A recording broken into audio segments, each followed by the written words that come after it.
অনেক দিন বাদে দুর্দান্ত স্বাদের একটি ভাজার রেসিপি নিয়ে এসেছি।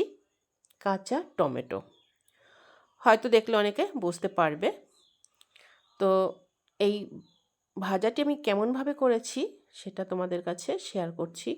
আর খেতে যে এত এত ভালো সেটা মানে কি বলবো তোমাদের।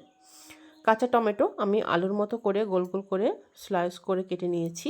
আর এখানে নিয়েছি আমি চাল বাটা, নুন, হলুদ আর বেশ খানিকটা লঙ্কা দিয়েছি।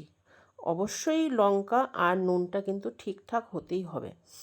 এইবারে যেহেতু টমেটোর মধ্যে জল রয়েছে এই দানাগুলোর মধ্যে, সেই কারণে আমি কিন্তু দুটো পাশেই ব্যাটারটা মাখাইনি।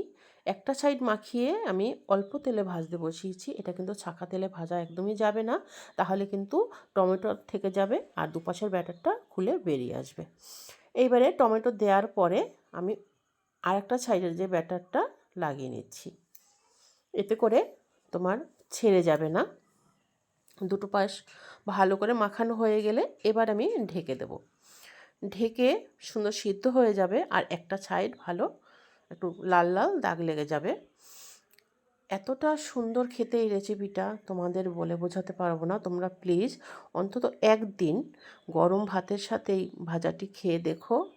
কথা দিচ্ছি তুমি মানে প্রথম পাতে এর থেকে আর ভালো কিছু হয় না।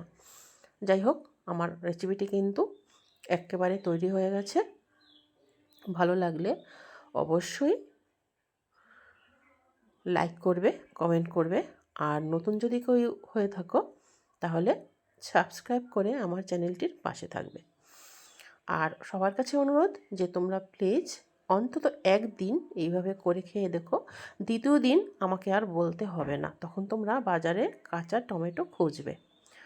আর কি বলবো, করে খেয়ে দেখো কেমন হয়েছে সেটা নিয়ে, মানে খেলেই বুঝতে পারবে। সবাই ভালো থেকো।